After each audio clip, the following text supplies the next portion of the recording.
Hey everybody, welcome to this video. This is Shane Smolian from Wolf Trader Futures, and we're going to be doing part 2 here in the verification of the lunar cycle for oil. So we just did the verification for both the lunar cycle by zodiac sign and also the lunar cycle by solar sign, and they were both kind of garbage bag. So I thought what we would do is we would look for a better cycle for you guys involving the moon. And so what I did was I actually searched up different cycles and I found one that's pretty good. So we're going to go through this and then I'm going to show you the verification of this data. So this is kind of like a two-in-one video where I'm actually going to show you what this is. This is the moon versus Mars, the planet Mars. And it has a very similar shape in the graph. You can see it's a sweeping graph. Remember the other one had a sweeping graph that was just kind of like a big trough and a big peak. This one's kind of similar. You can see here. This was pretty cool though, because it's like it starts out here. This is a low here, and this actually starts out at 0 degrees. So when the moon is conjunct Mars, that's the beginning of an oil cycle. How cool is that? That's pretty cool, right? It's easy to see, right? Moon is conjunct Mars, started the oil cycle. And you can see here it just builds and builds. It builds through the first sextile here. You can see this. It builds through the first square here. It builds through the trine here. And then it goes all the way up here to the opposition. So this would be the moon being opposite of Mars. It kind of corresponds to a peak. The peak is right around here. It's between the opposition and the trine here. So you've got about 60 degrees in here to play with. But you can see here, so this is 10, 20, 30, 40, 50, 60 right here. But somewhere in here, there's a peak. So I think it's pretty flat into here. I would say maybe right after the full moon is a good candidate. This one's maybe a little bit higher here, right before the trine. And then after you get to that backside trine of the moon and Mars, you can see it starts to fall. So then at the backside square, it's falling. It really falls here. This is a very interesting point here. And then the back sextile, you can see it continues to fall into there. And there's your low. So that your high is somewhere into here. Your high is somewhere into here around the opposition where the moon is opposite Mars, or maybe a little bit further out, maybe about 40 degrees more out from that, right before the trine. So basically, if you're looking for this right before the trine on the backside, that's also a high. So this is a topping region, and then I would look for this square here. So this is a rapid decline here. So you can also track this on your own. It's just a matter of where is the moon in relation to Mars. You can do this on any basic astrology software, or you can find this online. It's pretty easy to find. But I like this a lot because it's very clear. It's like the conjunction is the low, the opposition is the high. So it's pretty simple stuff here. And then you got this big steep decline here after this backside square. Pretty steady all the way up into that point. So why am I showing you this? Because I went through and started looking for different patterns that would work, and not too many of them worked with oil. Oil is kind of a tough symbol to make work. But I did find that the moon and Mars does work. It does verify, okay? So this is a cautionary tale to everybody who just wants to run a back test, right? You just want to run a back test. And we ran that back test on the oil, the sun, moon, and the moon, and it looked good, right? It was like the moon, zodiac sign. It said it made all this money, but when we tested it into the future, it didn't work so good, did it? So again, cautionary tale. Back tests do not mean anything, guys. They did not mean anything. So be careful with this. I mean, a lot of times people just love to assume that the back test is going to tell you about the future. It may or it may not. Okay, sometimes it does and sometimes it doesn't, right? We really have to test this to find out. So that's how this looks with the moon and Mars. All right, so in the last videos, I showed you guys how we actually did this in terms of going through each of the years and testing it. And I wanted to show you in this column here, I actually just ran the data to compare how they did. So before we had just to summarize what we had here before, we had the lunar cycles by signs here, and this was just the moon moving through the zodiac signs. It started out looking very promising, but then it really fell apart as we tried to push it into the future. It lost money. There was this one rogue sliver here where we made it go 10 years and then it ran 5 years. But all the other slivers lost money into here. But as bad as that looks, the one where we went with the lunar cycle was even worse. It lost money even more of the times. You can see here that it lost money in this particular case. We have 1, 2, 3, 4, 5, 6. This one lost money 5 out of the 6 out of sample periods.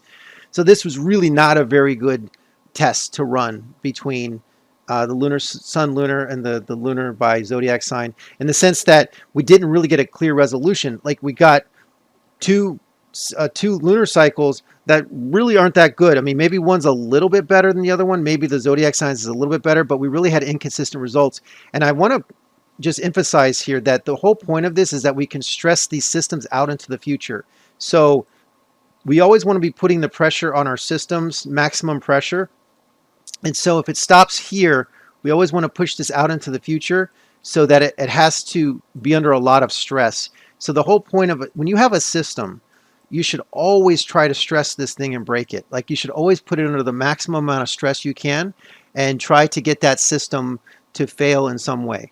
Okay, that's like really, really important, because we want to make sure that our system is capable of handling stress into the future. It's not just about a back test, right? So that's a big thing I want to emphasize here, that we want to stress our systems to the max. Now, a lot of people, they'll have a system and they'll be very defensive of their system. They'll be like, oh, I have my trading system and you just can't test this one. And I hear this all the time about different methodologies. You're like, you can't test this. It's not testable because you need some human input. And it's like, guys, you can test every system. And not only should you do a back test, you should stress it into the future. That's is what we're doing here. Now I'm doing this manual, and manual is it's slower, right? It's a lot slower to do this manually. That's why I kind of sped this up for you guys to show you. But this is the Mars lunar cycle. So this is the moon as it goes around the planet Mars. Now, when we ran the first back test here, it was pretty spectacular. It was 28,590. That's a back test. So you might look at that and say, oh my God, this is such a magnificent thing. But look, it's a back test. It's not a forward test. So again, could it mean something? Yes, it could. Could it mean nothing? Yeah, it could mean nothing. Look at this one here. Look at the one that's the moon by the signs. It did 1,704% in the back test. And look, it was garbage bag. When we started testing it out of sample, it didn't work. It had this one outlier here where it ran, but consistently it lost money every time we made it go at least a year or 2 years into the future. It couldn't make money, right? And so that's what we care about. So always try to put maximum pressure and maximum stress on your systems, because you'll know right away. It's like, hey, we need to move on from this. It's not about like clinging to a system saying, no, this is my baby. I have to nurture it and make, no. Always stress your systems from the beginning so you can just know, right? Because you're just going to go in a different direction. That's all that it is. And the more you build these systems, the more you'll kind of get good at it, and you'll understand that there's all these different options you can test, right? We're testing, right? When I did the lunar by Mars, though, the moon cycle by Mars, you can see here that it does this huge gain on the back test, 28,590. Now, is that realistic to assume? Well, we tested this. So first I went, okay, so first of all, I tested here 10 years in sample, 5 years out of sample, right? I made it run 5 years. It still did 454%. Now, at this point, the lunar cycle by the signs was positive on this sliver too. So at this point, we didn't know yet if this one was a failure until we ran more. Then I ran 5 out of 10. This one lost 101%, but this one lost 243. Now, if there is a sliver that I would expect to fail, it's this one. I mean, who runs data for 10 years without updating it, right? I update mine sometimes once a month on some of these systems, right? But I mean, you would expect this one to fail. This is like maximum stress, right? This is like saying to somebody like, the most that they've ever run is 5 miles, but I want you to go out now and run 5 miles and then run another 10 miles. Let's see how good you are. It's kind of like what that's saying, right? You're not in shape for that. But some people can do it, right? The same thing with this system. I said to the system, okay, 10 years ago, we stopped testing. How did it do? I lost 101%. But that's okay. Now let's go back up here. So then I said, well, how did the last 2 years go? I went 13 years in sample and I went 2 years out of sample. Well, how did that do? Well, it made 51% across 2 years. That's pretty good, right? This one loses 6%. This one loses 24%, right? So again, we're building data here, but like all the time, you should be testing your systems. You should be doing this. Like you should be running tests all the time to compare. Right away, you should be running these tests, because you're never going to know Like if you could have one good month here, right? You could have a good month in the back test. You could have a good month in this one. You think you have something. You don't know until you start poking holes, poking holes, poking holes, poking holes, right? And now we see this is really kind of garbage bag. This is definitely garbage bag. But then I went and I said, okay, I'm going to go 14 years. I'm going to just look at how did last year do. I stopped the test last year, 2024. It still made 30%. It still made 30%. Then I looked at this and I said, okay, I'm going to go to 2023 and see how 2023 did into 2024. So this is 13. So this was last year, 1 year, and this was the year before for 1 year, and it still made 21%. So I think we can conclude that this has passed a few benchmarks here. Now, I would put my systems through way more stress tests than this. I mean, this is why we have the quad lunar cycle, because we have 4 layers on that thing. But if you're just starting out and you're trying to come up with a system and you're trying to understand if your system works, you have to do this.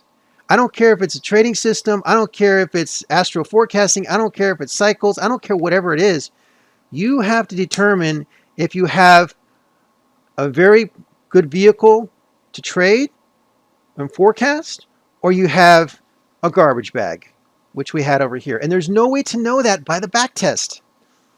Again, back testing it's meaningless. Like I do it as a benchmark just to kind of start, but you really have to test these things out of sample to know. So this one looks pretty good. I mean, we had the failure here when I made it run 10 years, but overall, I would say this is successful. I mean, I feel comfortable with this. Now, these cycles that I'm putting up for you guys, I'm going to put some of these on Patreon for you guys with the dates. So for example, like the S&P gold and oil, I'll put some of those up for you guys on Patreon as a bonus for you guys. So I'll post those up so you can see them. But this, at least now when you see those charts, when you go there and you see the S&P and you see the gold and you see the oil, you know that we did some type of due diligence to figure out if it's even reasonable to use this data. Because a lot of times people get a program like, oh, this is this great new program, and they run it and it looks so nice, and I just press the button and it tells me, okay, you pressed the button and it told you a graph. Great. It looks great. Thumbs up. Pretty graph. Okay, now let's do the real work. Now let's get in here and let's figure out if this actually works. Let's stress the hell out of this thing and make sure that it can run into the future. And I think this is a pretty good one here. We're looking at about 20 to 30% a year. And this one, okay, I made it go 10 years and it lost 100. That's fine. Look at how these other ones did. This one lost almost every single time. This one lost 5 out of 6 runs. This one lost 4 out of 6 runs, but very inconsistent. And sometimes you get outliers in your data. Clearly, this was an outlier. At 10 years, making it run 5 years, this was some type of an outlier here. So as I start going through the steps, I say on the other one, I'm like, okay, this could be good, this could be good, and then it just falls apart. This one did not fall apart, right? And by the way, I want you to notice that like this is making 20 to 30% a year, okay? Just on the lunar Mars cycle. But if you looked at this based upon the back test here, if you took that and you took this figure here, 28,590, and you divided that by 15, that is telling you that you made 1,906% a year. I mean, think about this for a second. I want you to think about this, how delusional people get with backtests. If you looked at this and I divide this by 15, I get 1906% per year, right? That's nothing what showed up here. It's about 20 to 30%, right? So this is, if you cannot move past the back test, okay, you are never going to know anything. You're never going to know anything until you actually sit there and try to make this thing work. Okay, so this says, based off the back, it's 1906. So maybe you have a back test and you tell people, oh my God, this thing makes 1,900% a year average. No, it doesn't. When we went back and tested this a year at a time, it makes 21%, it makes 30%, which is still good. Right? This one does in 2 years does 51%. That's 25% a year. That's about in range. They're all kind of in range here, right? That's pretty good, right? But it doesn't necessarily mean anything. Like just because you have this going on here, right? And so there's something here called robustness, which is what people use. It's a term. It's one of those terms. Look out for those terms. Robustness. I don't really care too much for this, but people use this all the time for them when they have software. They're like optimizing stuff. What's the robustness? Well, it said we were going to do 1906 in the back test, But in reality, we did 21%. So we would take 21 divided by 1906, right? 1906 is going to give us times 100. It's going to give us roughly 1.1%. So what does that mean? It means that we were only able to hold on to 1% of what the backtest said. Now, it turns out that 1% is pretty good, the 20, 30%. But the backtest will make you into a delusional person, right? It's delusional. That's not what the reality was. The reality was 20 to 30% when we tested, and it's about 1% robustness. Now, I don't care too much for robustness in that term. I don't really care about that, because why don't I care about robustness? Because I don't care about the backtest. I don't care about this. Like, it's just whatever. It's a benchmark. It's a starting place. I'm not comparing anything to this doesn't mean anything to me, the robustness. It's like, okay, well, some systems are more robust than others, but you can have a system that's more robust and makes less money. I could have a system that's, 50% robustness and makes 5% a month. So like, did the robustness really tell me anything? No. It's just a metric that people want to use to try to like put a little badge on their chest and their hat and say, oh my God, look at my robust. I don't get too much into the ratios. What I do get into is trying to understand, are we getting a homogeneous result and a consistent, are we getting some consistency here? And as we poke into the future, is it homogeneous? And then we're kind of getting some consistent numbers, and we really are here. Now, we could do much more with this. We could look at each year specifically, go more and more, but this is just a general concept here, proof of concept that this is a viable signal. We probably we want to look at this, like the moon cycle with Mars, because it's passing some of these benchmarks here. All right, guys, I hope you enjoyed this video. This was a little bit more of a deep dive into the statistics and the numbers of this, but you can see here we're building a little chart, right? We're actually building like a case, like we're making a case. We have some evidence, and we've made a strong case here now that that really the one that we want to be looking at here is going to be this one here, the lunar Mars one. This is the one here that's going to be the one that's I think going to give us the best chance of having some good returns there.